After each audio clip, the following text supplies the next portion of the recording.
యేసు ప్రభువారు అలవాటైపోవడం జరుగుతుంది. ఆయన చేసిన మేలులను అనుభవించి అప్పటికే ఉంటారు.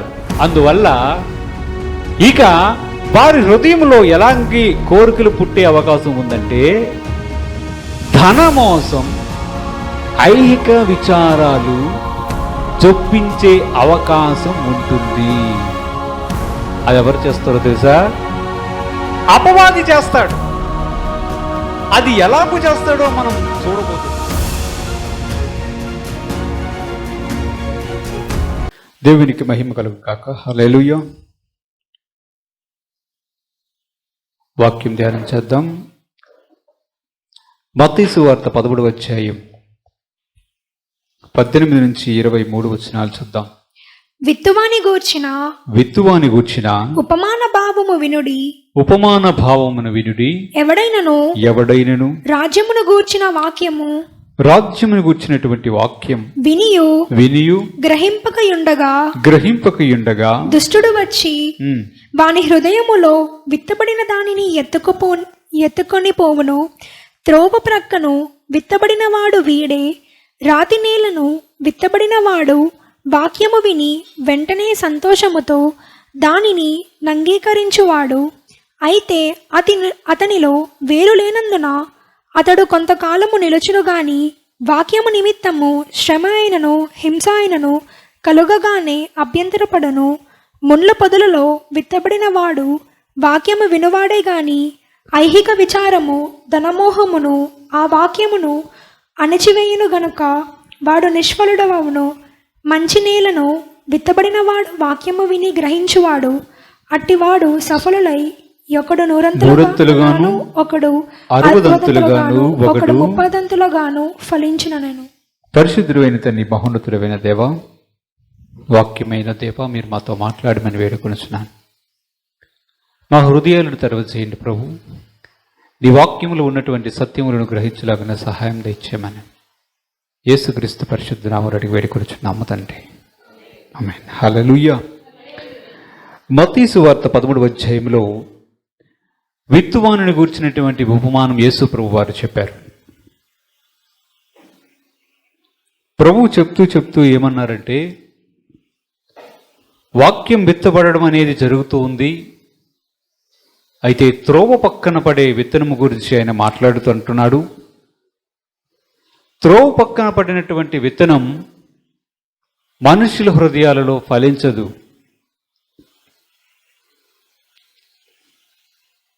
ఆ వాక్యం హృదయంలో పడిన వెంటనే వారికి అది అర్థం కాకపోవడం వలన ఆ వాక్యం వారిలో నిలిచి ఉండదు అని ప్రభు చెప్పాడు. ఎందుకు నిలిచి ఉండదని ఉపమాన రీతిగా చెప్పినప్పుడు ఆయన ఏం చెప్పాడంటే, ఎప్పుడైతే మనుషులు వాక్యాన్ని వింటారో వారికి ఎప్పుడైతే అది అర్థం కాదో వెంటనే సాతాను వచ్చి వాక్యాన్ని వారి హృదయంలో నుంచి ఎత్తుకొని పోతాడు. అందుకు ప్రజల హృదయంలో వాక్యము నిలిచి ఉండదు. అందువలన వారు రక్షణ పొందరు అని ప్రభు చెప్పాడు. అంటే ప్రజలు రక్షణ పొందడానికి ఏం కావాలి అంటే వారు హృదయం దాన్ని అర్థం చేసుకునే విధముగా ఉండాలి. రెండవది, వారు హృదయం దానికి సిద్ధపడి కూడా ఉండాలి. ప్రజలు ఎందుకు రక్షణ పొందరు అనే విషయాన్ని గురించి ఇక్కడ మనకి ప్రస్తావిస్తున్నట్టుగా కనిపిస్తూ ఉంది. ఎప్పుడైతే వాక్యం ఇలా పడుతుందో, వాక్యం అర్థం కాదో, వెంటనే సాతాను వచ్చి వాక్యాన్ని ఎత్తుకొని పోతాడంట. అదే మాటని మనం చూస్తే లూకాసు వార్త 8వ అధ్యాయం 11 నుంచి 12 వచనాలు కూడా చూస్తే ఈ ఉపమాన భావమేమనగా విత్తనము దేవుని వాక్యము త్రోవ పక్కన ఉండువారు వారు వినువారు గాని నమ్మి రక్షణ పొందుకొండునట్లు అపవాది వచ్చి వారి హృదయములో ఉండి వాక్యాన్ని ఎత్తుకొని పోవును. అపవాది చేస్తున్నటువంటి పనిని మనం గమనించాలి. వాక్యం విత్తబడేటప్పుడు అపవాది చేస్తున్నటువంటి పనిని మనం గమనించాలి. వారి హృదయంలో వాక్యం ఇలాగ పడగానే వారికి అర్థము కాని విధంగా ఉంచి వారి హృదయంలో నుంచి వాక్యాన్ని పట్టుకొని వెళ్ళిపోతాడు. అందువలన వారికి రక్షణ కలగడం లేదు అని వాక్యం సెలవిస్తుంది. ఇది విశ్వాసుల జీవితంలో కూడా జరగడానికి అవకాశం ఉంది. వాక్యాన్ని అర్థం చేసుకోవడానికి మనుషులు ప్రయత్నం చేయాలి. ఒకవేళ వాక్యాన్ని అర్థం చేసుకోవడానికి ప్రయత్నం చేయకపోతే అపవాది వచ్చి ఏం చేస్తాడంటే ఆ వాక్యాన్ని హృదయంలో నుంచి ఎత్తుకొని పోతాడు. వాక్యానికి అపవాదికి సంబంధం ఏంటి? వాక్యానికి అపవాదికి సంబంధం ఏమిటి? వాక్యం దేవుడై ఉన్నాడు,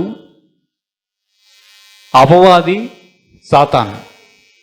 ఈ వాక్యాన్ని ఎలాగెత్తుకుపోతాడు? వాక్యాన్ని ఎలాగెత్తుకుపోతాడు? వాక్యాన్ని ఎత్తుకుపోవడానికి ఎవరు అనుమతిస్తున్నారు? ఎవరు అనుమతిస్తున్నారు? మనుషుల హృదయంలో వాక్యం ఉండకుండా చేస్తుంది ఎవరు? అపవాది చేస్తున్నాడు. మన జీవితంలో కూడా వాక్యం అనేది హృదయములో ఉంచుకోవడానికి ప్రయత్నం చేయాలి. అలాగూ చెయ్యాలంటే ఏం చేయాలంటే అర్థం చేసుకోవడానికి ప్రయత్నం అనేది చేయాలి. ఇంకా అపవాది ఆ వాక్యం విషయంలో ఏం చేయగలడు తెలుసా? మీరు చూడండి, మత్తయి సువార్త 4వ అధ్యాయంలో 5-6 వచనాలు ఒక్కసారి చదవదాం. అంతటా అపవాది పరిశుద్ధ పట్టణముకు ఆయనను తీసుకొని పోయి దేవాలయపు శిఖరమున ఆయనను నిలవబెట్టి నీవు దేవుని కుమారుడు అయితే క్రిందికి దుముకుము, ఆయన నిన్ను గూర్చి తన దూతలకు ఆజ్ఞాపించును, నీ పాదం ఎప్పుడైనను రాతికి తగలకుండా వారు నిన్ను చేతులతో ఎత్తుకొందురు అని వ్రాయబడి ఉన్నదని ఆయనతో చెప్పెను. యేసు ప్రభువారు వాక్యమై ఉన్నారు, కానీ అదే వాక్యమైనటువంటి యేసు ప్రభువారి దగ్గరికి అపవాది వచ్చి ఏం మాట్లాడుతున్నాడు? ఆయన 40 రోజులు ఉపవాసం చేస్తున్నప్పుడు అపవాది వాక్యము ద్వారా మాట్లాడుతున్నాడు. వాక్యం చెప్తున్నాడు, నీవు ఈ శిఖరం మీద నుంచి దూకు, నువ్వు దూకుతున్నప్పుడు నీ పాదాలకి రాయి తగలకుండా దేవదూతలు వచ్చి ఎత్తి పట్టుకుంటారని వాక్యంలో ఉంది కదా, నీవు దూకు, నీకు ఏమీ కాదు అని యేసు ప్రభు వారితో అపవాది చెప్తున్నాడు. ఆశ్చర్యకరమైన విషయం ఏంటంటే ఆ వాక్యమే యేసు ప్రభు వారు ఉన్నారు. ఆ యేసు ప్రభు వారు వాక్యమై ఉన్నటువంటి ఆయన దగ్గరికి వచ్చి అపవాది చెప్తున్నది ఏంటి? వాక్యమే చెప్తుంది. వాక్యమే చెప్తుంది. మనందరికంటే బాగా వాక్యం తెలిసిన వ్యక్తి ఎవరైనా ప్రపంచంలో ఈ లోకంలో ఉన్నారంటే అపవాదికి బాగా తెలుసు. వాడు వాక్యంలో ఎక్స్పర్ట్, వాడికి భావం తెలుసు, కానీ దాన్ని వక్రీకరించడంలో, దాన్ని తప్పుగా అప్లై చేయడంలో కానీ, తప్పుగా అర్థం వచ్చేటట్లుగా చేయడంలో కానీ కూడా దిట్టే. ఎవరైనా ప్రమాదసత్తుగా పడిపోతే వారిని కాపాడడానికి దేవదూతలను ఆజ్ఞాపిస్తాడు, రాయి కూడా తగలకుండా మన పాదాలకి కాపాడుతాడు అనే ఉద్దేశంతో రాయబడి ఉన్నదాన్ని ఆత్మహత్యకు ప్రేరేపించిన విధముగా నువ్వు కిందకి దుమికితే నీ దేవుడు దేవదూతలకు ఆజ్ఞాపించి నీ పాదాలకి రాయి తగలకుండా కాపాడుతాడు ఉంది కదా, దూకు ఇక్కడి నుంచని అపవాది చెప్తున్నాడు. ఆలోచన చేయండి. ఈరోజు మనం ఆలోచిస్తుంది ఏంటంటే అపవాది వాక్యం విషయంలో ఏం చేస్తున్నాడు, వానికి ఏం సంబంధం, ఎందుకు అలాగూ చేస్తున్నాడు?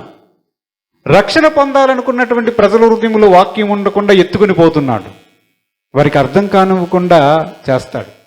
ఒకవేళ అర్థమైతే దాన్ని కన్ఫ్యూజ్ చేస్తాడు. ఎలాగైనా మనుషుల హృదయాల్లో వాక్యం ఉండకూడదు, ఎలాగైనా మనుషుల జీవితాల్లో వాక్యం అనేది ఉండకూడదు అనేది అపవాది యొక్క ఉద్దేశం. వాక్యములు చూస్తే మనకు ఆ విషయం అర్థమవుతుంది. చూడండి, వాక్యాన్ని దేవుడు విత్తనముతో ఇక్కడ పోల్చాడు కదా. అదే దేవుడు చూడండి, ఎఫెసీ పత్రిక 5వ అధ్యాయం 25 నుంచి కొన్ని వచనాలు మనం చదువుకుందాం. 25 నుంచి 27 వచనాలు కూడా చదువుకుందాం. పురుషులారా మీరును మీ భార్యలను ప్రేమించుడి, అటువలే క్రీస్తు కూడా సంఘమును ప్రేమించి అది కలంకమైనను ముడతైనను అట్టిది మరి ఏదైనను లేక పరిశుద్ధమైనది గాను నిర్దోషమైనది గాను మహిమగల సంఘముగాను ఆయన తన ఎదుట దానిని నిలవబెట్టుకొనవలెనని వాక్యముతో ఉదక స్నానము చేత దానిని పవిత్రపరిచి పరిశుద్ధపరచుటకై దాని కొరకు తన్ను తాను అప్పగించుకొనెను. యేసు ప్రభువారు సంఘాన్ని కాపాడడానికి ఏం చేశారు? ఇది ఎక్కడ చదువుతారు ఈ వాక్యాల్ని? పెళ్ళిళ్ళు చదువుతారు. పురుషులారా నీ భార్యలను ప్రేమించండి, ఇవన్నీ విషయాలన్నీ పెళ్ళిళ్ళు చదువుతారు. కానీ మనం వేరే పర్పస్ కోసం చదువుతున్నాం. సంఘాన్ని కాపాడడానికి కోసం యేసు ప్రభు వారు ఏం చేశారు? తన ప్రాణత్యాగం చేశారు. చేసి దాన్ని రక్షించుకోవాలని అనుకున్నారు. దానికి ఆయన చేసింది ఏంటి చెప్పండి? వాక్యమనే ఉదకము ద్వారా, ఉదకం అంటే నీరు, నీటి ద్వారా సంఘములో ఉన్న వారిని కడుగుతున్నాడు. కడగడము ద్వారా పవిత్రపరుస్తున్నాడు, పరిశుద్ధపరుస్తున్నాడు. ఆ విధంగా చేయడం వలన నిర్దోషులుగా తన ఎదుట ఉంచుకోవాలని, నిర్దోషమైనటువంటి వధువుగా, భార్యగా సంఘాన్ని సిద్ధం చేయాలని యేసు ప్రభు వారు ఆ పనిని చేశారు. యేసు ప్రభు వారు దేనికి చేశారు? వాక్యమనే నీటి ద్వారా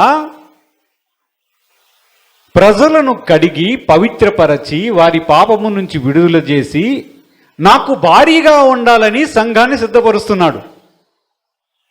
అంటే వాక్యం ఏంటి ఇక్కడ? వాక్యాన్ని నీటితో పోల్చాడు. దేవుడికి స్తోత్రం. వాక్యాన్ని విత్తనముతో కూడా పోల్చాడు.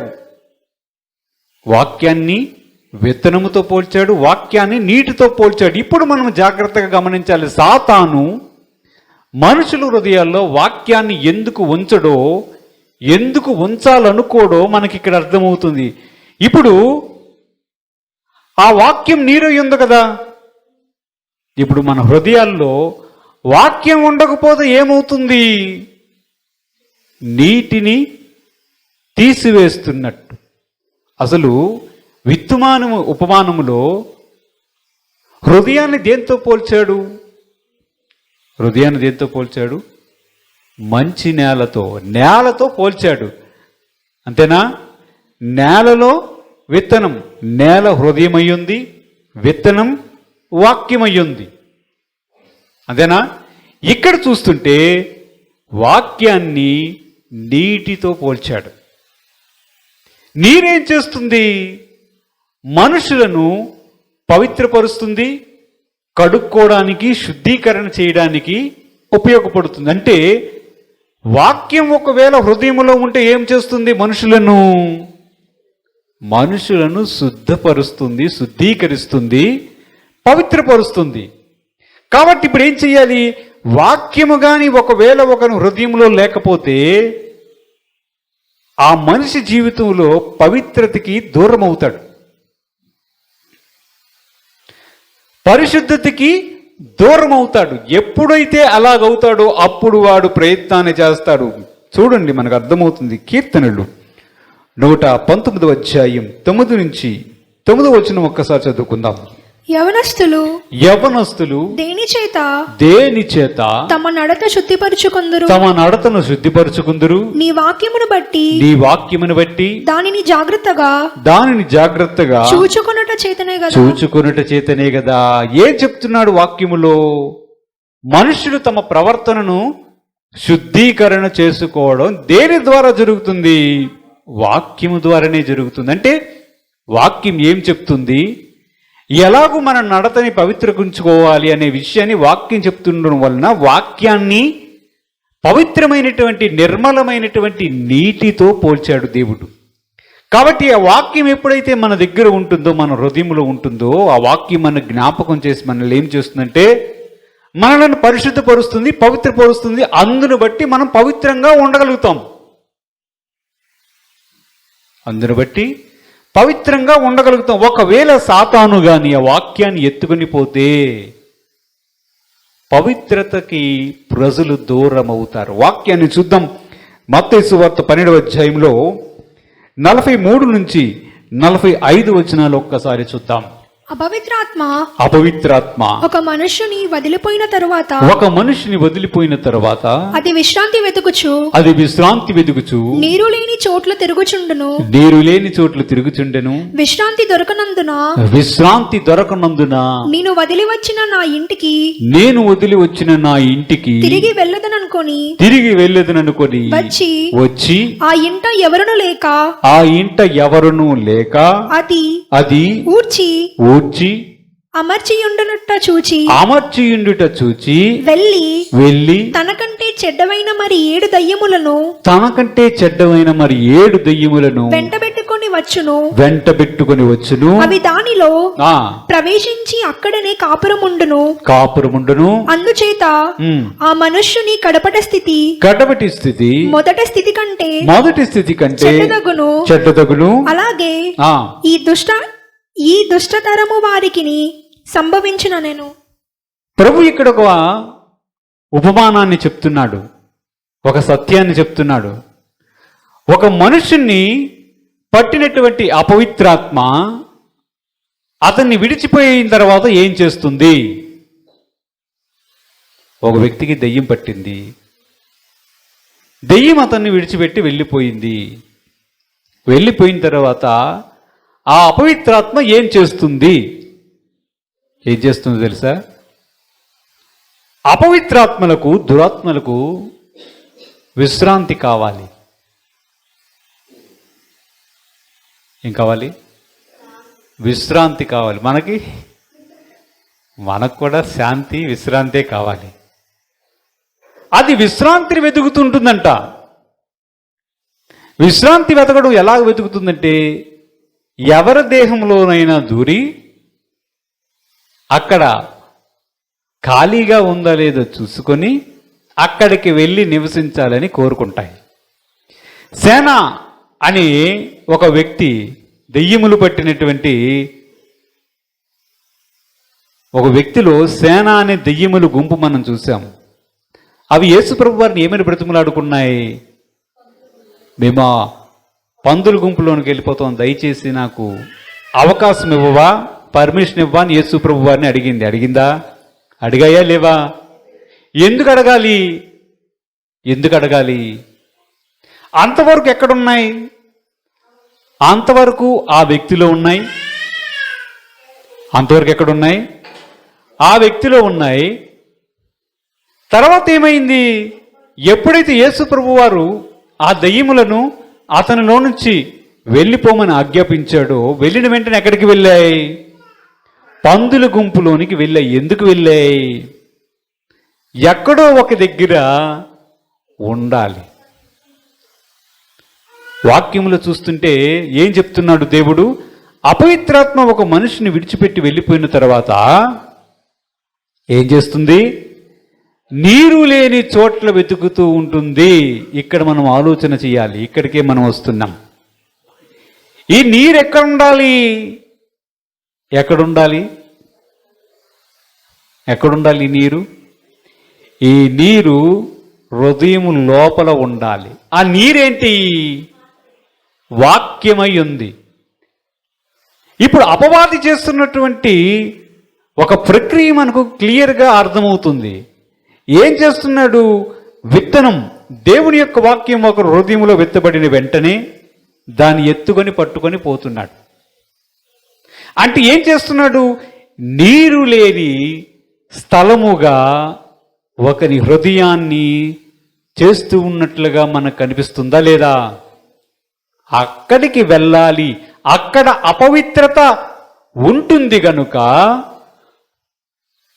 యవనస్తులు తమ నడతను దేని చేత శుద్ధిపరుచుకుందురంటే ఏం చేస్తారు? వాక్యము ద్వారా తమను తాము కడుక్కుంటారు గనుక, పవిత్రపరచబడతారు గనుక, పవిత్రత ఉన్న దగ్గరికి అపవిత్రాత్మ రాలేదు. అంతేనా? ఎప్పుడైతే వాక్యము హృదయములో ఉండదో, వాక్యానికి జీవితములో చోటు ఉండదో, అప్పుడు ఏమవుతుందంటే అక్కడ శుద్ధిపరుచుకోవడానికి అవకాశం ఉండదు కనుక అపవిత్రాత్మ అక్కడకు వచ్చి నివాసము చేయాలని అనుకుంటుంది. వాక్యములు చూస్తే ఏముంది అక్కడ? ఏముంది? 43 నుంచి 45 వచనాల్లో ఏముంది చదవండి. అపవిత్రాత్మ ఒక మనిషిని విడిచిపెట్టి వెళ్ళిపోయిన తర్వాత అది విశ్రాంతి వెదుకుచు నీరు లేని చోట్ల తిరుగుచుండును. ఏ ఇంటికి? ఏ ఇంటికి? ఎవరిల్లది? ఎవరిల్లది? అది యేసు ప్రభువు వారు ఏం చెప్తున్నారు? మీరు విలువ పెట్టి కొనబడిన వారు, మీరు నా సొత్తు. నా కుమారుడా, నీ హృదయాన్ని నాకిమ్ము. హృదయం దేవుని ఆలయమయ్యింది. అంటే అదే స్థానానికి అపవాది కూడా పోటీ పడుతున్నాడు.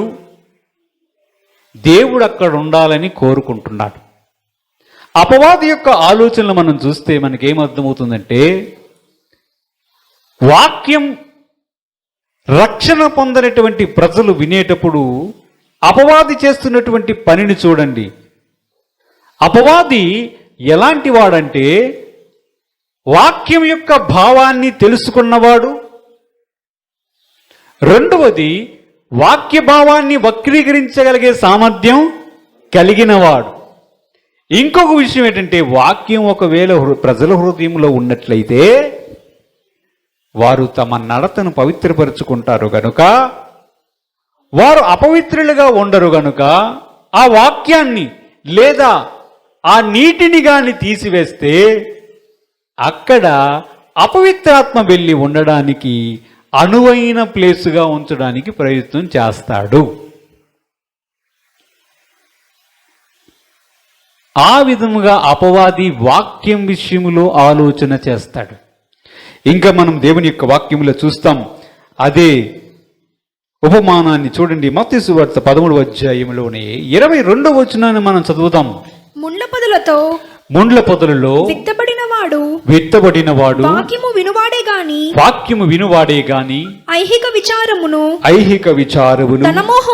ధనమోహమును ఆ వాక్యమును అణిచివేయును గనుక వాడు నిష్ఫలుడగును అంటున్నాడు. ఇప్పుడు ఈ కేటగిరీ ఎవరు? ఇది 3వ రకం. మనం 2వ రకం వదిలేస్తాం. రాతి నేల గురించి మనం మాట్లాడుకోవడం లేదు. ఇప్పుడు 3వ రకమైనటువంటి ప్రజల దగ్గరికి వచ్చాము. అక్కడ ఎవరున్నారు చెప్పండి? ఎవరున్నారు? రక్షించబడినటువంటి ప్రజలు. మొదటిది, త్రోవ పక్కన పడిన వారెవరు? నమ్మి బాప్తిస్మం పొందకుండా చేస్తున్నటువంటి, సాతాను ప్రయత్నం చేస్తున్నటువంటి వ్యక్తులు వారు. ఇక్కడికి వస్తే ఇక్కడ ఎవరున్నారు తెలుసా? రక్షించబడినటువంటి ప్రజలమైనటువంటి మనం ఉన్నాం.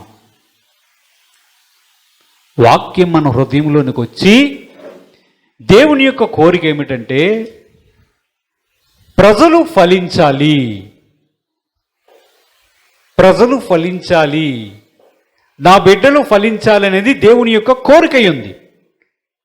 కానీ అపవాది ఇక్కడ కూడా తన ప్రయత్నాన్ని వాక్యం విషయంపై చేస్తాడు. అది ఎలాగూ చేస్తాడంటే చూడండి, మార్కు సువార్తలో అదే ఉపమానం గురించి మరలా మాట్లాడుతూ అంటాడు, ఐహిక విచారములను ధనమోసములను ఈ ఆశలన్నీ మనుషుల హృదయములోను దూరి వారు ఫలించకుండా చేస్తాయి అనే మాటను అక్కడ చెప్తాడు. ఏ ఉపమానం? ఇదే ఉపమానం గురించి మరలా ప్రభువు చెప్తాడు. వాక్యంలో మనం అర్థమవుతున్నటువంటి విషయం ఏమిటంటే, ఈ ఆశలనేవి ఏ ఆశలవి? ఆ ముండ్ల తుప్పలు ఏంటి? ధనమోసము, ఐహిక విచారాలు. ఐహిక విచారాలంటే ఈ లోక సంబంధమైనటువంటి విచారాలు మనుషుల హృదయంలోను జొప్పించేటట్లు చేస్తాడు అపవాది. ఈ కేటగిరీ ఎవరో తెలుసా? ఈ కేటగిరీ ఎవరు? యేసునందు విశ్వాసం ఉంచినటువంటి మనమే. ఒక వ్యక్తి యేసు ప్రభు దగ్గరికి వచ్చిన తర్వాత వాక్యం అతనిలో స్థిరపడుతుంది. అతడు అభివృద్ధి పొందడానికి ప్రారంభిస్తాడు. కాలము గడిచిన కొలది ఏమవుతుందంటే అతనిలో ఐహిక విచారాలు, లోక సంబంధమైనటువంటి విచారాలు, ధనమోసం లోపలికి జొప్పించడం ప్రారంభం అవుతుంది. ఏమవుతుంది? ఎవరు చేస్తారు ఆ విషయాన్ని? ఈ ముండ్ల పొదలు మనుషుని హృదయంలో రావడానికి కారణం ఎవరు? అపవాది. వాక్యంలో చూస్తే మనకు అర్థమవుతుంది. చూడండి, తిమోతికి రాసినటువంటి మొదటి పత్రిక 6వ అధ్యాయం 9-10 వచనాలు కూడా చూస్తే, ఈ ధనమోసము, ఈ ఐహిక విచారాలు విశ్వాసుల జీవితంలోని ప్రవేశించి వారు ఫలించకుండా అడ్డుపడతాయి. ఇక్కడ కూడా సాతాను మన జీవితంలో వాక్యం కంటే వేరే విషయాలు ఉంచడానికి ప్రయత్నం చేస్తాడు. చదవండి. ధనవంతులగుటకు అపేక్షించువారు శోధనలోను ఉరిలోను అవివేకయుక్తములను హానికరములైన అనేక దురాశలను పడుదురు. అట్టివి మనుషులను నష్టములోను నాశనములోను ముంచివేయను. ఎందుకనగా ధనాపేక్ష సమస్తమైన కీడులకు మూలము. కొందరు దానిని ఆశించి విశ్వాసము నుండి తొలగిపోయి నానా బాధలతో తమ్మును తామే పొడుచుకొనిరి. ఏమని చెప్తున్నాడు వాక్యములో? ధనమోసము గురించి మాట్లాడుతూ ఉన్నాడు. ధనమోసము గురించి మాట్లాడుతూ ఏమంటున్నాడంటే, ఇప్పుడు నాకు ఒక విషయాన్ని చెప్పండి. ఏదైనా ఒకటి ఉందనుకోండి మన దగ్గర, ఉంటే దాన్ని ప్రేమిస్తామా? ప్రేమించమా? ఏదైనా ఉన్నంత మాత్రం ప్రేమించడం సాధ్యమవుతుందా?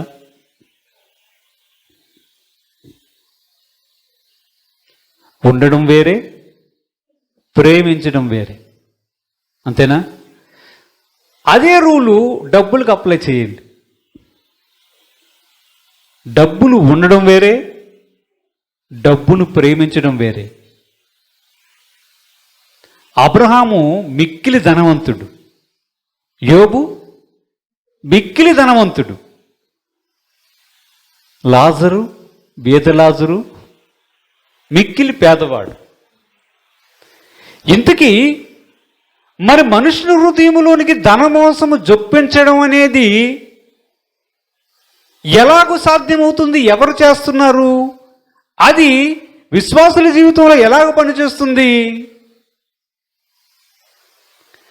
అంటే, డబ్బులు ఉండడం సమస్య, లేదా ఉన్న వాటిని ప్రేమించడం సమస్య?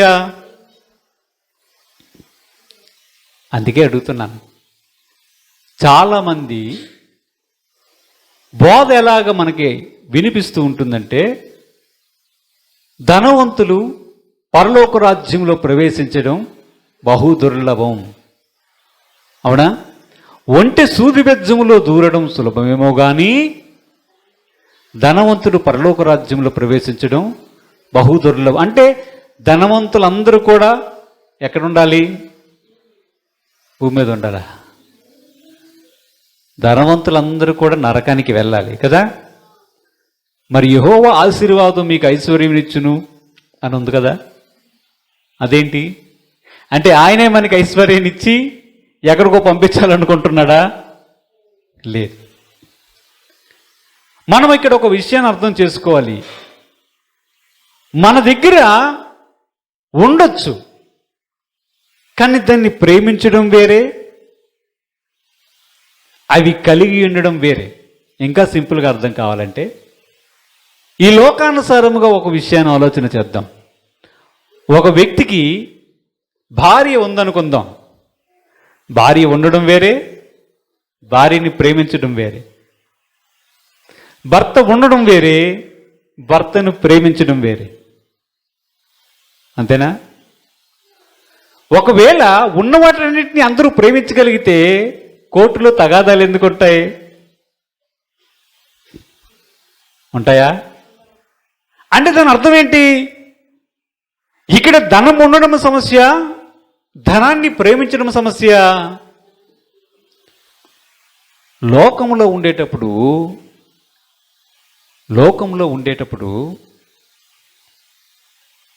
ప్రజలకు ఉన్నటువంటి సాధారణమైన సమస్య ఏంటి చెప్పండి? సాధారణమైన సమస్య ఏంటి? ఆఫ్రికా లాంటి దేశాలకు వెళ్ళారనుకోండి. ఆఫ్రికా లాంటి దేశాలు, కొన్ని దేశాలకు వెళ్తే వారు కఠినమైనటువంటి పేదరికంలో ఉంటారు. మీరు ఎప్పుడైనా చూసారా? వారి శరీరం ఎముకలకు అతుక్కుపోయి ఉంటుంది. కొన్నిసార్లు తినడానికి కూడా వారికి దొరకదు. ప్రపంచంలో ధనవంతులైనటువంటి కొంతమంది ఉన్నారు. బిల్ గేట్స్ లాంటి వారు, వారెన్ బఫెట్ లాంటి వారు, కొంతమంది కొన్ని వేల కోట్ల రూపాయల్ని వారి ఫుడ్ కోసం ఖర్చు పెట్టినటువంటి విషయాలు మనం చూడగలుగుతాం. ఇప్పుడు నా ప్రశ్న, ఒకవేళ ధనవంతుడి ప్రపంచ దేశాల్లో లేకపోతే ఎవరికి దానం చేస్తారు? నా ప్రశ్న అర్థమైందా? ఆఫ్రికా లాంటి దేశాల్లో, కడు పేదరికంలో, తిండికి కూడా లేనటువంటి దేశాలలో వారికి ఆహారం వారి నోటి దగ్గరికి రావడానికి ఎలాగూ సాధ్యపడింది? ఎవరో ధనవంతుడు దానం చేయడం వలనే కదా. అంతేనా? ఇప్పుడు ఆఫ్రికా దేశంలో నేనున్నాను అనుకుందాం. నాకే తిండి లేదు, నేనే బాధపడుతున్నప్పుడు నేనేమనుకుంటాను? ఈ వాక్యాన్ని చూసి ధనవంతులైన వారు పరలోక రాజ్యంలో ప్రవేశించరు అన్నారు అనుకోండి. అప్పుడు నేనేం ఆలోచిస్తే, ముందు నాకు కనీసం నేను తినడానికైనా ఉండాలి కదా ప్రభువా, నేను ఉండడానికైనా ఉండాలి కదా అని ఆశపడతాడా? ఆశపడడా? అప్పుడు వాక్యం ఏం చెప్తుంది? వాక్యం వారి జీవితాలకి అభివృద్ధి కలగకుండా ఆటంకపడుతుందా? ఆ విషయాన్ని మనం అర్థం చేసుకోవాలి. అందుకే ఇక్కడ మనం ధ్యానం చేస్తున్న విషయంలో చూస్తే హృదయములో ఎవరు హృదయములో? రక్షణ పొందినటువంటి ప్రజల హృదయములో కాలము గడిచే కొద్దీ, ఒక 5 సంవత్సరాలు, 10 సంవత్సరాలు, 20 సంవత్సరాలు గడిచే కొద్దికి వారి ఎలా కనిపిస్తుందంటే, ఏమనిపిస్తుందో తెలుసా? యేసు ప్రభు వారు అలవాటైపోవడం జరుగుతుంది. యేసు ప్రభు వారు అలవాటైపోవడం జరుగుతుంది. ఆయన చేసిన మేలులను అనుభవించి అప్పటికే ఉంటారు. అందువల్ల ఇక వారి హృదయంలో ఎలాంటి కోరికలు పుట్టే అవకాశం ఉందంటే, ధనమోసం, ఐహిక విచారాలు జొప్పించే అవకాశం ఉంటుంది. అది ఎవరు చేస్తారో తెలుసా? అపవాది చేస్తాడు. అది ఎలాగూ చేస్తాడో మనం చూడబోతున్నాం. అయితే ఇక్కడ చదివినటువంటి వాక్యం చూస్తే, వాక్యం ఏమని చెప్తుంది? తిమోతి రాసినటువంటి పత్రికలో, ధనవంతులగుటకు ప్రయాసపడువారు శోధనలోను, ఒరిలోను, అవివేకయుక్తములకు హానికరములైన అనేక దురాశలలోను పడుదురు. అట్టవి మనుషులలోను నష్టములలోను నాశనములోను ముంచివేయును. ఇంకా ఎందుకనగా ధనాపేక్ష సమస్తమైన కీడులకు మూలం కొందరు దానిని ఆశించి విశ్వాసము నుండి తొలగిపోయి నానా బాధలతో తమ్మును తామే పొడుచుకొనిరి. అంటే ఇప్పుడు ఇక్కడ ఉంది అసలైనటువంటి ట్రిక్.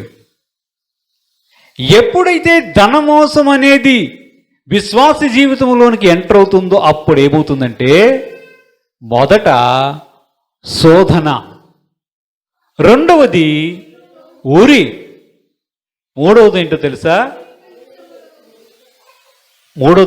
తెలుసా? చివరికి విశ్వాసము నుంచి కూడా ప్రజలు తొలగిపోవడానికి కారణమవుతుంది. శోధన ఎవరు చేస్తారు? శోధకుడు ఎవరు? సాతానే. ఉరులు ఎవరు వడ్డుతారు? ఉరులు ఎవరి దగ్గర ఉన్నాయి? ఉరి, శోధన అనేది సాతాను దగ్గర ఉన్నటువంటి ఆయుధాలు.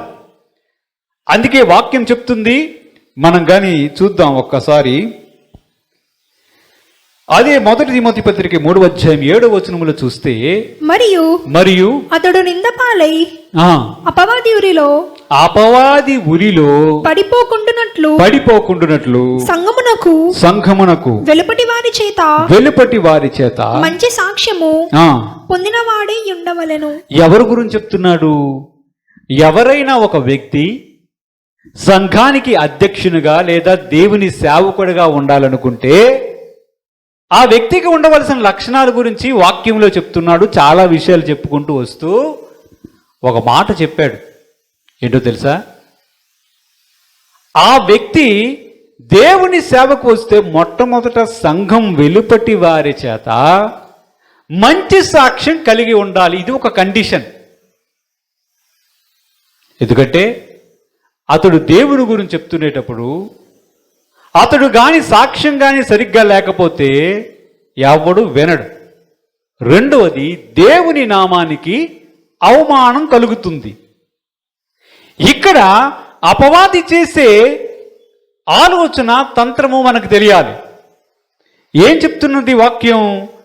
అతడు ఉరిలో, సాతాను వేసే ఉరిలో పడిపోకుండునట్లు సంఘమునకు వెలుపటి వారి చేత మంచి సాక్ష్యము పొందినవాడే ఉండవలెను. అంటే ఏముంది సాతాను దగ్గర? ఉరి అనేది ఉంది. ఆ దగ్గర ఇంకా చాలా ఉన్నాయి. ఉరులు, గ్యాలములు, వల, ఉరి, గెల, వల, ఆలోచనని మనుషుల హృదయములో జొప్పించడం, మనుషుల హృదయములలో ధనాపేక్షను జొప్పించడం, అన్ని విషయాలు కూడా అపవాది చేతిలో ఉన్న. ఇవన్నీ ఎందుకు ధ్యానిస్తున్నామో తెలుసా? విశ్వాసి జీవితములో, రక్షణ పొందిన వారి జీవితములో యేసు ప్రభు వారి యొక్క వాక్యం హృదయములో వచ్చి స్థిరపడాలి. అది 100 ఫలించాలి. అవసరమైతే ఇంకా ఎక్కువగా ఫలించి దేవుని నామానికి ఘనపరిచే విధంగా ఉంచాలి. ఇప్పుడు అపవాది వాక్యం విషయంలో చేస్తున్నటువంటి కుట్ర మనకు తెలియాలి. ఏం చేస్తాడో తెలుసా? కాలము గడిచే కొద్దీ ఐహిక విచారములను, ధనమోసమును హృదయములో జొప్పించడం ప్రారంభిస్తాడు. అది గుర్తించాలి. అది వాడి దగ్గర ఉన్నటువంటి ఒక రకమైనటువంటి ఉరి. బైబిల్లో మనం చూద్దాం, వాక్యంలో చూస్తే మనకు అర్థమవుతుంది ఎలాగూ జొప్పిస్తాడో. 2వ రాజుల గ్రంథం 5వ అధ్యాయం 20 నుంచి 22 వచనాలు ఒక్కసారి చదువుకుందాం. అంతటా దైవజనుడైన ఎలీషాకు సేవకుడగు గెహాజీ సిరియానుడైన ఈ నయామోను తీసుకొని వచ్చిన వాటిని అంగీకరించుటకు నా యజమానునికి మనసు లేకపోయిన గాని యెహోవా జీవముతోడు నేను పరిగెత్తుకొని పోయి అతనిని కలుసుకొని అతని యొద్ద ఏదైనా తీసుకుందననుకొని నయామానును కలుసుకొనుటకై పోవుచున్నంగా నయామాను తన వెనుక నుండి పరుగున వచ్చిన వానిని చూచి తన రథము మీద నుండి దిగి వానిని ఎదుర్కొని క్షేమమా అని అడిగెను. అతడు క్షేమమే అని చెప్పి, నా యజమానుడు నా చేత వర్తమానము పంపి ప్రవక్తల శిష్యులలో 2 యవనులు ఎఫ్రాయిము మన్యము నుండి నా యొద్దకు ఇప్పుడే వచ్చింది కనుక నీవు వారి కొరకు 2 మనుగల వెండియు 2 దుస్తుల బట్టలను దయచేయుమని సెలవిచ్చుచున్నాడు అన్నాడు. ఎవరన్నారు ఈ మాటని? బాగా తెలిసిన వ్యక్తి, ఫేమస్ పర్సనాలిటీ, గెహాజీ. ఎవరి దగ్గర ఈయన సేవకుడు? ఎలీషా అనే దేవుని దగ్గర, దేవుని సేవకుని దగ్గర పరిచర్య చేస్తున్నాడు.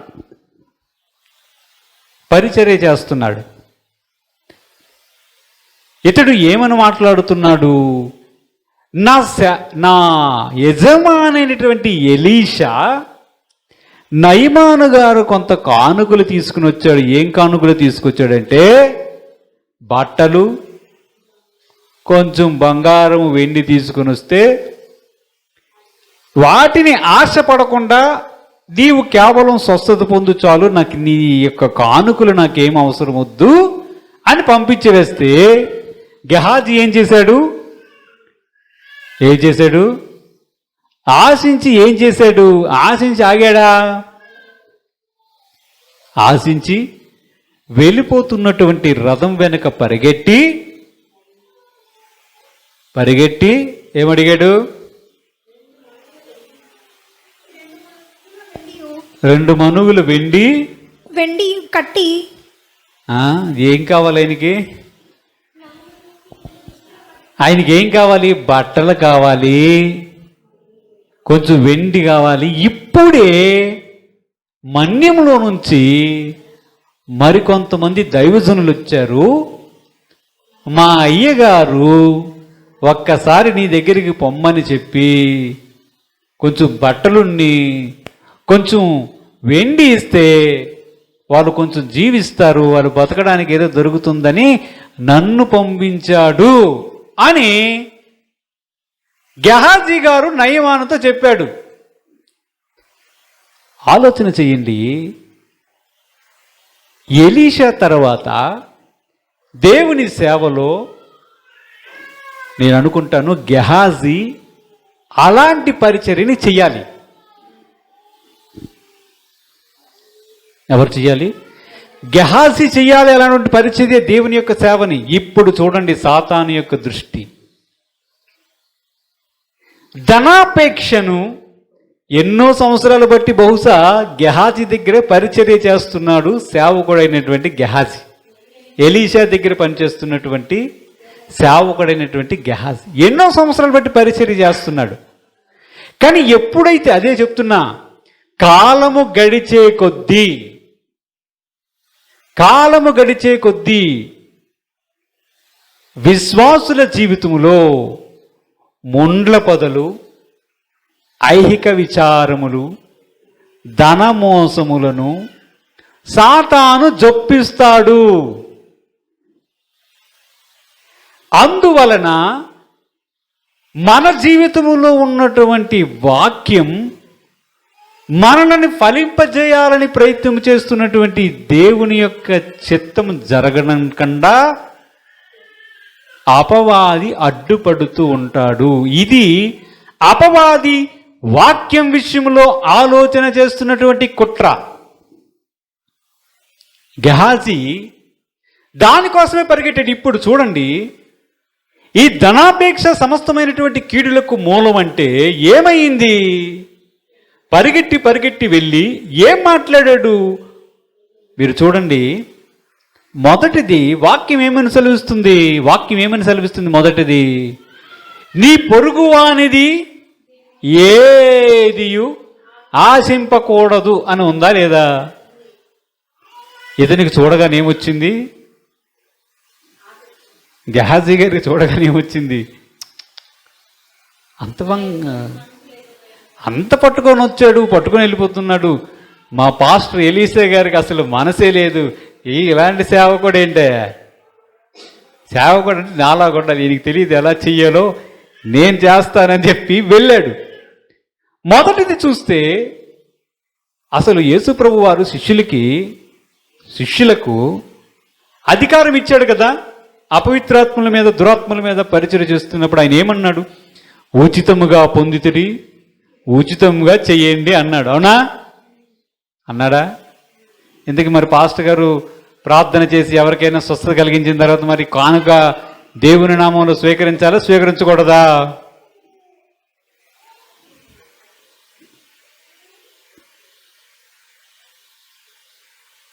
స్వీకరించాలా స్వీకరించకూడదా?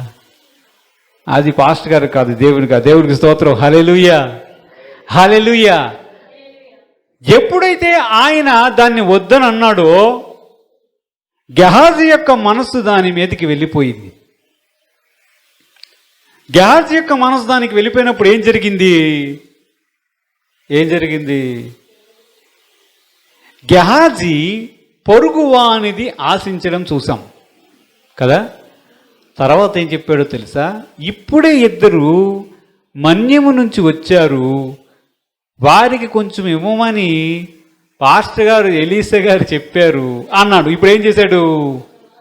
అబద్ధం ఆడాడు. అదే అంటున్నాడు వాక్యంలో సెలవిస్తున్నట్టంటే ధనాపేక్ష సమస్తమైన కీడులకు మూలము గనుక అందులో ఒకటి తర్వాత ఒకటి ఇదే. ఈ విధంగానే మనుషుల జీవితాల్లో ప్రవేశించడం అనేది మనం గమనించగలుగుతాం. ఎలీషా తర్వాత అంత గొప్పగా పరిచర్య చేయవలసినటువంటి గెహాజీ ఏమయ్యాడు? కుష్ఠరోగం అంటించుకొని అనారోగ్యం పాలయ్యాడు. ఎవరు చేశారు దీనిని? మనం అనుకోవచ్చు అది మనిషి యొక్క స్వాభావికమైనటువంటి నైజం. ఏదైనా ఆశపడడం అనేది మనుషుల్లో ఉండేది కనుక దీనిని సాతానే చేశాడని ఎలా చెప్తాం? అంతే కదా.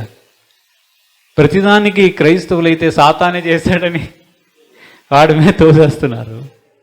ఆవిడ అనుకుంటా నేనెక్కడ చేశాను, ప్రతిదానికి నన్నెందుకు బ్లేమ్ చేస్తారు వీళ్ళు, చేసిన నీళ్ళు చేసేసి అని అంటాడా? ఇది చూడు, దేవుడి దగ్గరికి వెళ్ళి చెప్తాడేమో అసలే అతని ఫిర్యాది, అసలు నేనెక్కడ చేశాను, వాడే చేసి సాతాను చేశాడు. వాక్యంలో చూద్దాం ఎవరు చేయిస్తున్నారో. యోహాను సువార్త 11వ అధ్యాయం 2వ వచనాన్ని చూద్దాం. వారు భోజనము చేయుచుండగా ఆయనను అప్పగింపవలెనని సీమోను కుమారుడగు ఇస్కరియోతు యూదా హృదయములలో అపవాది ఇంతకు ముందు ఆలోచన పుట్టించుండెను. ఎవరైనా ఇస్కరియోతు యూదా. ఈ ఇస్కరియోతు యూదా అపొస్తలుల్లో ఒకడు. మీరు గమనించండి, యేసు ప్రభు వారిని అప్పగించాలి అనే ఆలోచన ఇస్కరియోతు యూదాదా సాతానుదా? చెప్పాలి. ఇస్కరియోతు యూదాదా సాతానుదా?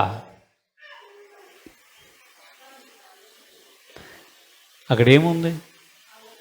ఆలోచన పుట్టించి ఉండను. అదేనన్నమాట. అంటే ఏం చేస్తాడు? ఆలోచన పుట్టించి నీవు యేసు ప్రభువుని అప్పగించు, నీకు 30 వెండి నాణాలు వస్తాయి, పొలం కొనుక్కోవచ్చు. పెట్టాడా? తెచ్చి పెట్టాడు. అంటే 3.5 సంవత్సరాల పరిచర్య, వాక్యాన్ని వింటున్నటువంటి ఇస్కరియోతు యూదా హృదయములో ఆలోచన పుట్టించింది ఎవరు? సాతాను. ధనాపేక్ష, ఆ 30 వెండి నాణాల ఆశ చూపించింది ఎవరు? అందుకే వాక్యం చూస్తున్నాం, కాలము గడిచే కొద్దీ ఐహిక విచారాలు, అలాగే ధనమోసము, ధనాపేక్ష, ఆశలను మనం కరెక్ట్గా మార్కు సువార్తలో ఆ రెఫరెన్స్ చూడలేదు కానీ 4:18 చదవండి. ఏముంది?